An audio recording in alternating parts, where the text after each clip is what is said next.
슬프고 힘들었던 사건, 그리고 한 가지 사건을 더 상상하시면서 두 사건을 비교해 보세요. 여러분의 자녀가 아들이나 딸이 여러분이 가진 것을 빼앗겠다고 여러분을 죽이려고 덤비는 거예요. 어떤 게 더 슬플까요? 다윗에게 많은 사건들이 있었죠.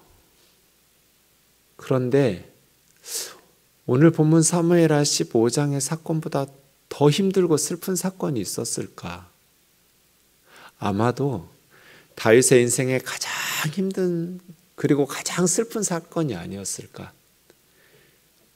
5년이라는 시간이 걸렸지만 아버지가 형을 죽인 그 자신의 살인죄를 용서하셨어요. 그런데 아들은 자기를 용서한 아버지가 가진 왕위를 빼앗겠다고 아버지를 죽이고 왕이 되겠다고 쿠데타를 일으켰어요. 울면서 맨발로 기드론 시내를 건너 올리브 마운틴을 넘어가는 다윗의 마음이 어땠을까? 살고 싶지 않았을 것 같아요. 차라리 내가 그냥 죽고 끝내는 게 낫지 않을까? 그런 생각도 들고, 내가 왜 왕이 되었을까? 도대체 왕이 뭐길래 우리 아들은 나를 죽이고, 그리고 그토록 내가 아끼고 사랑했던 나의 백성들은 나를 죽어 마땅한 그러한 사람으로 정죄하면서 늙어간다는 거, 힘이 약해진다는 거 좀 서글픈 것 같아요. 새롭게 젊은 왕자, 떠오르는 강한 힘을 가진 압살롬에게로 백성들의 마음이 다 움직여가는 모습을 보는 것도 다윗에게는 참 슬픈 일이었을 것 같아요. 이런 사건이 없었다면 백성들이 왕자들을 사랑하고 그 중에서 누구든지 다윗의 왕위를 계승할 세자를 더 사랑한다면 흐뭇하고 기뻤겠죠, 아버지로서. 그런데 압살롬은 아버지를 죽이고 왕이 되겠다고 반역을 일으켜요. 네. 잠언 24장 10절 같이 읽겠습니다. 시작. 내가 만일 환난 날에 낙담하면 내 힘이 미약함을 보임이니라. 네. 정말 힘이 필요할 때가 환난을 당할 때잖아요. 정말 우리가 가진 영적인 힘이든 무엇이든 믿음의 힘이 정말 필요한 순간이 환난을 당한 오늘 다윗과 같은 상황인데 말처럼 쉽지가 않죠. 막상 그런 환난을 당하게 되면 힘이 나지 않아요. 근데 그것이 딱 우리의 신앙의 수준이죠. 환난을 당해보면 이게 꼭 시험지 같아서 A인지 B인지 F인지 성적표가 나와요. 어려움을 당할 때 나는 얼마만큼 영적인 힘이 있는가. 두 가지 감정이 있어요. 하나는 평안, 하나는 두려움이겠죠. 어떤 감정이든지 더 큰 감정이 행동을 지배해요. 평안의 감정이 더 크면 평안의 감정이 자기를 지배하기 때문에 그런 행동을 취하게 돼요. 환난 날에. 그런데 두려움의 감정이 평안의 감정보다 더 크게 되면 그 두려움의 감정이 그 사람의 행동을 지배해서 그런 행동을 하게 돼요. 환난 날에. 평안의 감정이 지배할 수 있었던 것은 하나님을 신뢰하기 때문이죠. 오늘 본문의 다윗의 말씀들, 이러한 상상하지도 못했던, 꿈에도 생각해 보지 않았던 이러한 슬픈 사건을 대하는 다윗의 마음이 두려움보다는 평안이 더 큰 감정 같아요. 만약에 다윗의 마음을 평안보다는 두려움이 더 큰 감정이었다면 다윗은 이런 식의 조치를 취하지 못했을 것 있었다는 거죠. 다윗의 평안의 근거는 무엇이었을까? 하나님에 대한 신뢰죠. 하나님을 믿고 자신의 삶을 하나님께 맡기는 그 믿음 말이에요. 하나님의 백성들은 하나님을 신뢰하는 믿음에서 평안을 찾거든요. 환난 날에. 그래서 하나님을 신뢰하는 믿음이 더 큰가? 아니면 현실의 환난으로 인한 내 삶에 미치는 두려움의 감정이 더 큰가에 따라서 그 사람의 삶과 행동이 결정돼요. 환난 날에 낙담하지 않는다라는 것은 믿음으로 근거한 평안을 누리고 하나님과 원팀이 돼서 그 환난을 극복하겠다고 일어서는 거예요. 그런데 그 힘이 없으면 그 환난 날에 주저앉고 무너져 버리겠죠. 정신적으로도 영적으로도 육체적으로도 붕괴돼 버려요. 그래서 일어설 힘이 없어요. 그건 이제 그에게 정신적인 영적인 힘이 없다는 뜻이에요. 환난 날에 나는 주저앉아 무너져 내려고 포기해 버리는 그러한 미약함을 보이는 사람인가? 아니면 상상하지도 못했던 사건이지만 슬프고 힘든 순간이지만 다시 일어설 힘이 있는가? 다시 하나님 앞에 나아가서 부르짖고 하나님과 함께 이 환난을 역경과 시련을 극복해낼 수 있는 영적인 에너지와 힘이 내게 있는가를 묻고 있는 것이죠.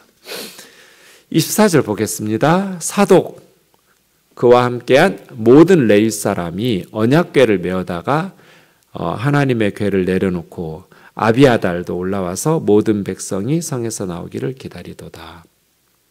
다윗의 특징 중에 하나는요, 하나님의 사람들에게 인정을 받는다는 거예요. 다윗이 다 옳은 일을 해서 그렇지 않아요. 때로는 나단 선지자에게 엄청난 책망을 받기도 했잖아요. 그의 죄가 온 세상에 폭로되었어요. 파렴치한 살인죄, 그리고 남의 부인을 뺏는 성폭행하는 간음죄. 그럼에도 불구하고 하나님의 사람들, 하나님을 사랑하는 그 신실하게 하나님 앞에서 정직하게 서 있는 사람들로부터 다윗은 인정을 받았던 것은 죄를 정직하게 뉘우치고 회개했기 때문이죠. 다윗의 마음속에는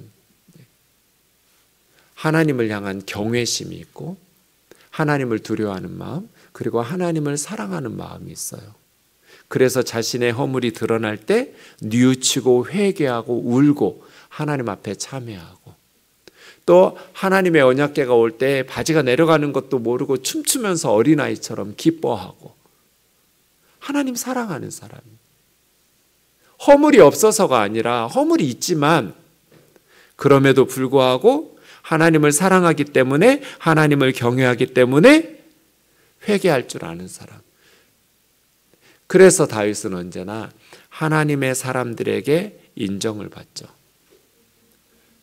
이미 승부의 추는 기울어졌어요. 대세는 압살롬에게 넘어갔어요.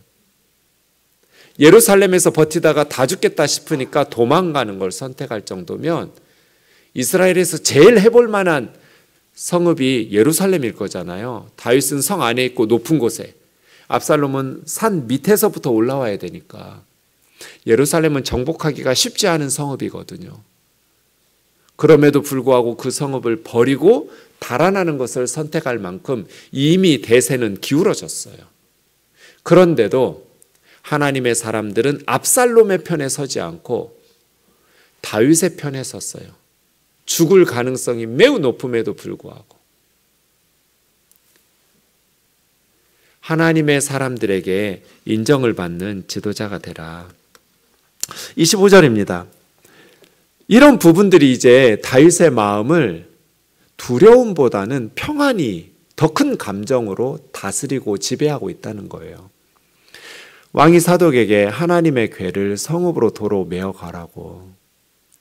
내가 여호와 앞에서 은혜를 입었으면 하나님께서 나를 다시 인도하셔서 그 궤와 그 계신 데를 보게 해 주실 것이고, 하나님께서 내가 너를 기뻐하지 아니한다고 하시면 종이 여기 있사오니 선히 여기시는 대로 내게 행하시옵소서. 나는 할 거라고. 이 언약궤를 이용해서 자신의 안전을 확보하는 건 미신이죠. 언약궤가 가까이 있고 내 편에 있다고 해서 내가 안전하라고 믿는 건 그건 미신이에요. 그래서 다윗은 내가 죽고 사는 것은 하나님의 뜻에 달린 거지. 지금 이 순간 다윗이 불안했다면 살기 위해서 발버둥 쳤을 거예요. 그런데 25절, 26절 보세요. 내가 죽고 사는 것은 하나님의 뜻에 달려 있다고.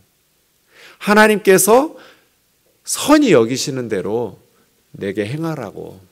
하나님이 만일 나를 기뻐하지 않으신다고 하신다면 나는 그냥 여기서 내 생을 마치면 된다고. 다윗의 마음을 지배하고 있는 감정이 평안이에요? 두려움이에요? 평안이에요. 어떻게요? 하나님에 대한 신뢰, 믿음 때문이에요. 이 믿음이 저와 여러분에게도 있기를 주님의 이름으로 축원합니다. 보이는 언약궤보다 보이지 않는 하나님을 더 신뢰해야죠. 눈에 보이는 언약궤 가까이 있으면 내가 안전해요? 그럴 리가 없잖아요.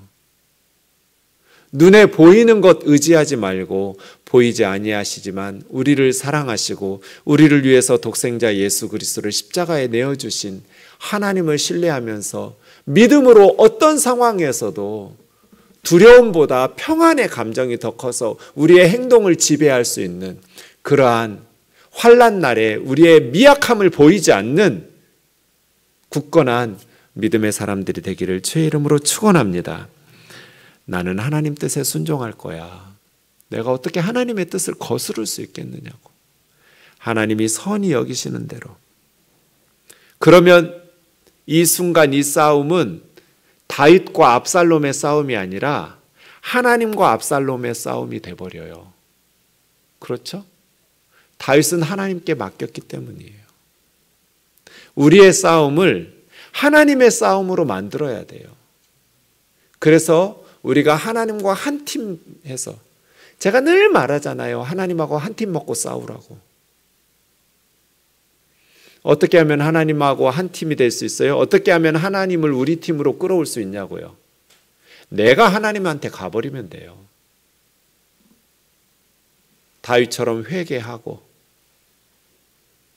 마음에 걸림이 있는 것들을 회개하고 하나님 앞에 나아가면 하나님께서 우리의 편이 된단 말이에요. 마음이 편하겠죠. 이렇게 살면. 그래서 대제사장 사독과 아비아달 그리고 제사장들은 언약궤를 메고 예루살렘으로 돌아갑니다. 27절입니다. 왕이 또 사독에게 당신은 선견자 아니냐고. 보는 자죠. 육신의 눈으로 볼 수 없는 것까지 다 보는 자예요. 과거, 현재, 미래를 보아야 하는 자 아니냐고 하면서 당신의 아들 아히마아스 그리고 아비아달의 아들 요나단을 데리고 성읍으로 가라고. 제사장들은 언약궤가 있는 곳을 제사장이 지켜야죠. 제사장이 아니면 언약궤 매지도 못해요. 그러니 대제사장들은 하나님의 언약궤가 있는 곳으로, 우리가 있어야 될 장소를 알고 살아야죠. 아무리 위험해도 제사장들은 언약궤 옆에 있어야 돼요. 그리고 제사장들만 언약궤를 시중들 수 있어요. 그러니 돌아가라고. 그리고 당신들로부터 오는 소식을 들을 때까지 내가 요단강을 건너지 않고 광야 나루터에서 기다릴 거라고. 지금 상황이 어떻게 되어져 가는지를 듣고 움직이겠노라고 약속을 해서 사독과 아비아달이 언약궤를 메고 예루살렘으로 돌아가게 됩니다. 그 다음 30절에 보면 다윗의 처량한 장면이 나옵니다. 서쪽에는 예루살렘 시온산이 있죠. 동쪽 요단강 쪽으로 가면 바로 앞쪽에 맞은편에 올리브 마운틴이 있어요. 감람산. 그 산과 산 사이 계곡 시내를 기드론 계곡이라고 해요. 이제 예루살렘에서 내려와서 동쪽으로 기드론 시내를 건너서 감람산을 넘어 이제 동쪽으로 가면 여리고 나오고 더 가면 요단강 나오고 요단강 건너서 도망가려 하는 거예요.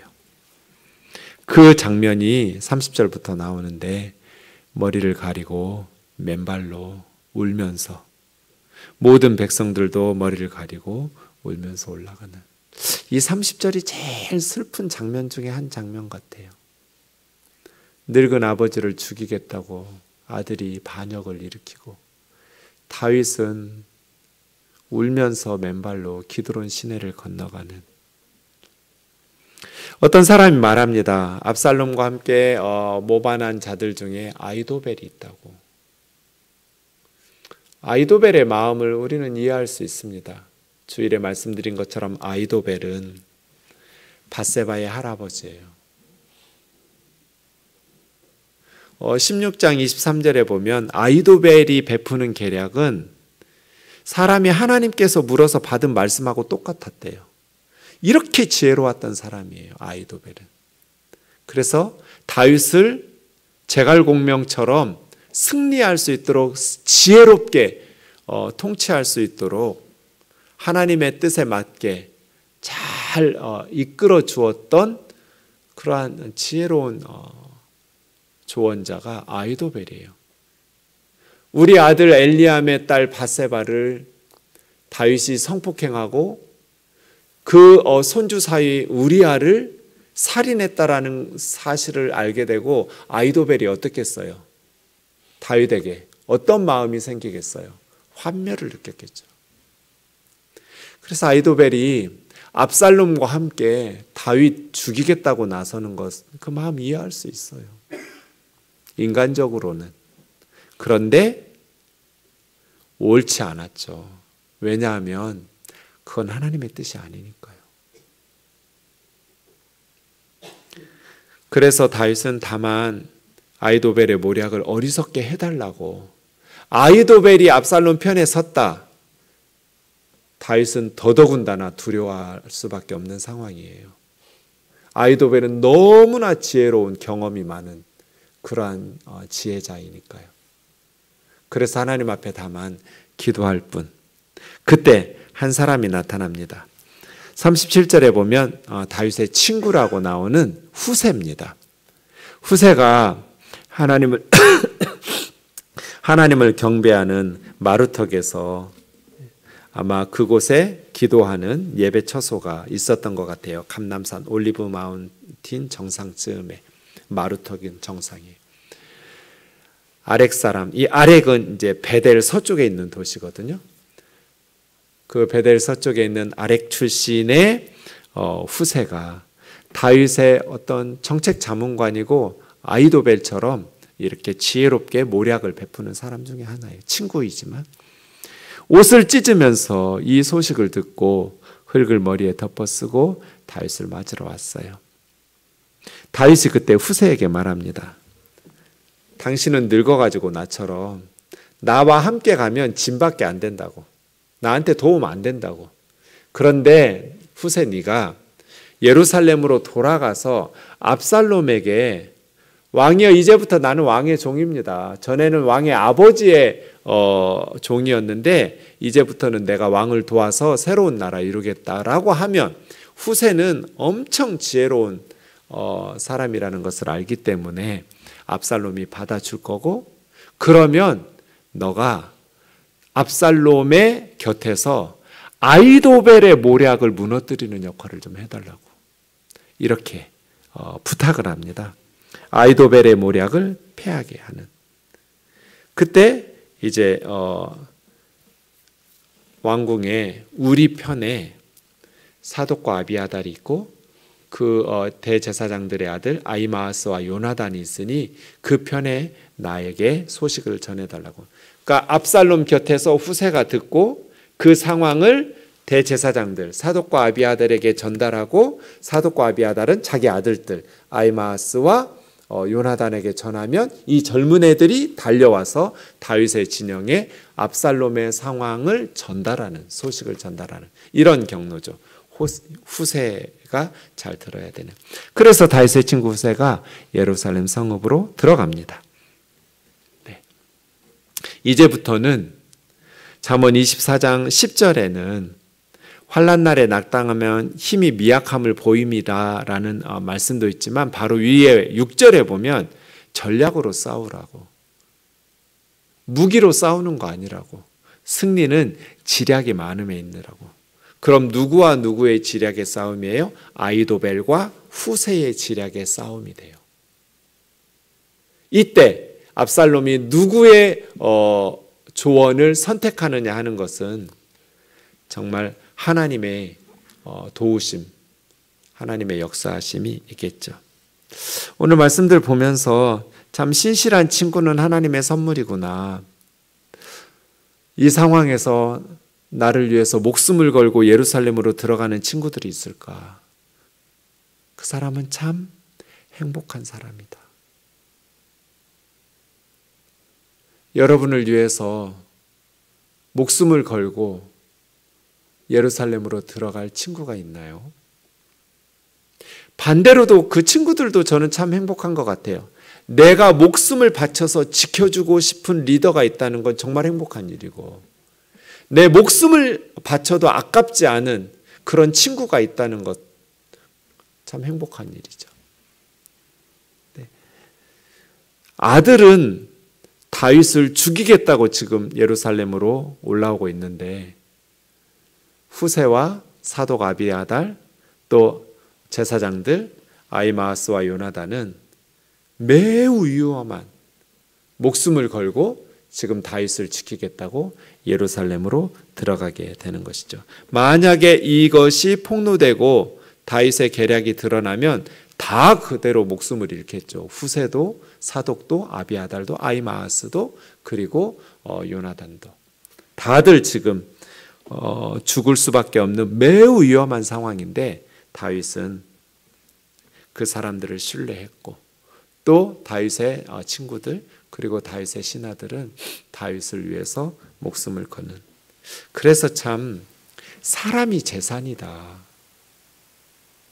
돈이나 명예나 내가 얻고자 하는 세상의 것들을 위해서 내 곁에 가까이 있는 사람들을 이용해 먹지 마라. 바로 그 사람들이 내 삶의 재산이고 나와 함께 목숨을 걸고 하나님의 일을 섬길 수 있는 그 사람들이 내 삶의 정말 성공과 실패를 결정하는 것이 아닐까 싶습니다. 제 가까이 있는 사람들이 제 인생에 대한, 제 목회에 대한 평가, 그 평가가 좋다면 저는 제 인생이 성공했다고 생각해요. 그런데 저를 잘 알고 있는 사람들, 제 가까이 있는 사람들이 목사님 목회는 실패라고, 목사님의 삶은 실패라고 하면 저는 제 목회와 제 삶이 실패라고 생각해요. 여러분의 인생과 신앙의 성공과 실패는 어떻게 판단하세요? 꼭 저처럼 하실 필요는 없지만 다윗을 보니 다윗은 실패한 인생은 아닌 것 같아요.